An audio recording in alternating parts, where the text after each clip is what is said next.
Selamat pagi, salam sejahtera untuk kita semua. Pada kesempatan kali ini, kami dari kelompok 6 akan mempresentasikan hasil diskusi kelompok kami mengenai demokrasi Indonesia. Saya Udilia Nel. Saya Oksina Bahan. Saya Diliana Suryani. Saya Berliana Devin Siakandau. Saya Dewi Suryani Nalo. Pada kesempatan kali ini, kami akan membahas mengenai demokrasi Indonesia. Demokrasi Indonesia. Demokrasi berasal dari bahasa Yunani, yaitu demos berarti rakyat dan kratein artinya pemerintah. Dengan demikian, demokrasi berarti adanya kekuasaan tertinggi yang dipegang oleh rakyat. Demokrasi memberikan kesempatan perubahan agar selalu dapat menjawab persoalan masyarakat yang dari waktu ke waktu juga akan berubah. Budaya demokrasi merupakan salah satu penerapan dari nilai-nilai demokrasi yang menjadi jaminan bahwa perubahan dalam demokrasi tetap bertujuan untuk mewujudkan masyarakat dan negara demokratis. Indonesia telah mengalami banyak perubahan sistem demokrasi dari demokrasi liberal menjadi demokrasi Pancasila. Indonesia mengalami banyak perubahan. Sistem demokrasi disebabkan oleh banyaknya faktor. Salah satu faktornya adalah karena banyaknya kekurangan-kekurangan yang ada pada sistem demokrasi. Sehingga bangsa Indonesia mencoba untuk memperbaiki kekurangan tersebut dengan beralih ke sistem demokrasi yang lain. Indonesia memilih demokrasi Pancasila karena demokrasi Pancasila melibatkan rakyat secara langsung dalam sistem pelaksanaannya. Selain itu, demokrasi Pancasila juga bersumber dari nilai dan kepribadian bangsa sendiri yang sudah melekat dengan jati diri bangsa Indonesia. Yang berikut A. Demokrasi di Indonesia. Indonesia merupakan negara demokrasi sejak awal berdirinya tanggal 17 Agustus 1945. Dalam proses kerjanya, Presiden bertanggung jawab kepada MPR. MPR merupakan badan yang dipilih oleh rakyat. Dalam hal itu berarti pemegang kekuasaan tertinggi adalah rakyat, karena pemimpinnya dipilih langsung oleh rakyat melalui pemilu. Pada tahun 1956 diadakan pemilu untuk pertama kalinya di Indonesia. Demokrasi ini yaitu demokrasi Pancasila. Setelah usai demokrasi Pancasila ini dilanjutkan oleh masa pemerintahan Soeharto yang menyelaraskan demokrasi yang pertama dan dilanjutkan demokrasi yang kedua pada tahun 2004. Indonesia berpotensi menjadi contoh negara demokratis di kawasan Asia. Alasan Indonesia menjadi contoh negara demokratis karena Indonesia telah menciptakan stabilitas politik dan pertumbuhan ekonomi yang tinggi. Selain itu, Indonesia juga berhasil menjadi negara demokrasi karena telah melaksanakan pemilu yang kompleks.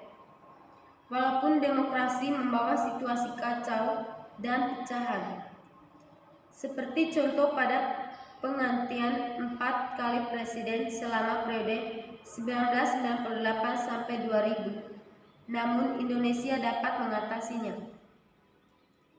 Indonesia adalah negara yang menganut sistem pemerintahan. Sistem pemerintahan Indonesia ini digunakan untuk mengatur segala yang berhubungan dengan kepemerintahan dan kenegaraan. Hal ini bertujuan agar segala sesuatunya menjadi jelas dan terang. Untuk mengatur negara dan pemerintahannya, setiap negara memilih sendiri pemerintahan yang sesuai dengan negaranya. Begitupun Indonesia juga memiliki sistem pemerintahan yang dipercaya dapat mengatur segala urusan negara. Sistem pemerintahan yang dianut Indonesia sejak 1959 sampai sekarang adalah sistem pemerintahan presidensial. B. Perkembangan demokrasi di Indonesia. Rezim Orde Baru telah dikuasai oleh Soeharto sejak 32 tahun yang telah usai masa penjabatnya. Demokrasi Pancasila versi Orde Baru diganti dengan yang sesungguhnya. Tetapi mewujudkan cita-cita tersebut sangat sulit karena banyaknya konflik yang beredar dan yang terjadi. Hal tersebut tidak jauh dengan krisis moneter yang terjadi di negara Indonesia ini, di mana perekonomian saat ini justru memburuk daripada masa Orde Baru. Indonesia melalui 4 masa demokrasi, yaitu demokrasi liberal, demokrasi terpimpin, demokrasi Pancasila, dan demokrasi yang masih dalam masa transisi. Yang pertama adalah demokrasi liberal, yang kedua adalah demokrasi terpimpin, yang ketiga adalah demokrasi Pancasila, dan yang keempat adalah masih dalam masa percobaan. Dalam masa demokrasi liberal, Indonesia tidak ada perubahan, melainkan malah para kabinet merasa jatuh bangun. Dalam masa demokrasi terpimpin, Indonesia dipegang secara penuh oleh Presiden Soekarno dan berdampak baik pada forum internasional. Tetapi pada masa tersebut, perekonomian Indonesia terjadi penurunan yang drastis. C. Kekurangan dan kelebihan demokrasi di Indonesia. Yang pertama, demokrasi liberal. Kelebihan dari demokrasi liberal ialah yang pertama, kebebasan individu yang dijunjung tinggi, yang kedua, kekuasaan pemerintah yang dibatasi, yang ketiga, tingkat pendapatan penduduk yang tinggi.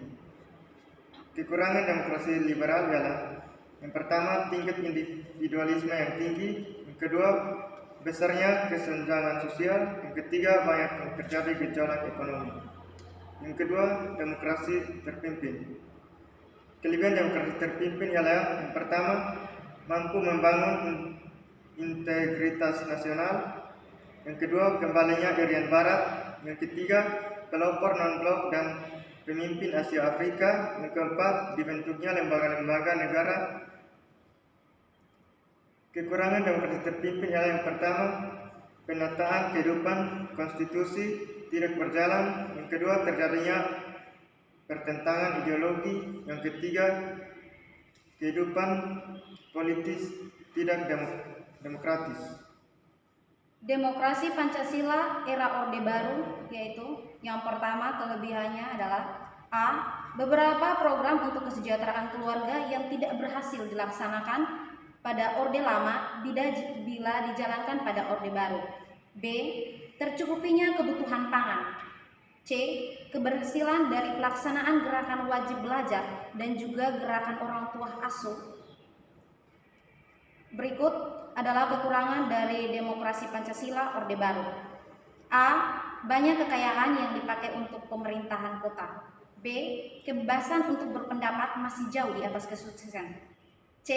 Masyarakat maraknya kasus kolusi, juga tindakan nepotisme hampir di semua kalangan masyarakat. 4. Demokrasi Pancasila era reformasi. Kelebihan demokrasi Pancasila ialah A. Kebebasan bicara dan berpendapat. B. Pemberantasan korupsi. C. Menjamin stabilitas politik. D. Demokrasi lebih terbuka. E. Jumlah partai politik tidak dibatasi. Berikut kekurangan dari demokrasi Pancasila era reformasi adalah A. Banyak masyarakat yang salah tafsir tentang reformasi. B. Masyarakat terlalu bebas. C. Ditinggalkannya program-program pemerintah yang secara konseptual cukup baik. D. Banyak pemaksaan yang dilakukan oleh pihak tertentu. E. Rendahnya pengetahuan tentang politik. Kesimpulan yang kami ambil dari pembahasan ini adalah Indonesia telah mengambil perubahan sistem demokrasi dari demokrasi liberal hingga demokrasi Pancasila. Indonesia mengalami banyak perubahan sistem demokrasi sebab oleh banyak faktor. Salah satunya adalah karena banyaknya kekurangan-kekurangan yang ada pada sistem demokrasi sebelumnya. Sehingga bangsa Indonesia mencoba untuk memperbaiki kekurangan tersebut dengan beralih ke sistem demokrasi yang lain. Indonesia memilih demokrasi Pancasila karena demokrasi Pancasila melibatkan rakyat secara langsung dalam sistem pelaksanaannya. Selain itu, demokrasi Pancasila juga bersumber dari nilai-nilai dan kepribadian bangsa sendiri yang sudah melekat dengan jati diri bangsa Indonesia. Demikian hasil presentasi dari kelompok kami. Atas perhatiannya diucapkan terima kasih.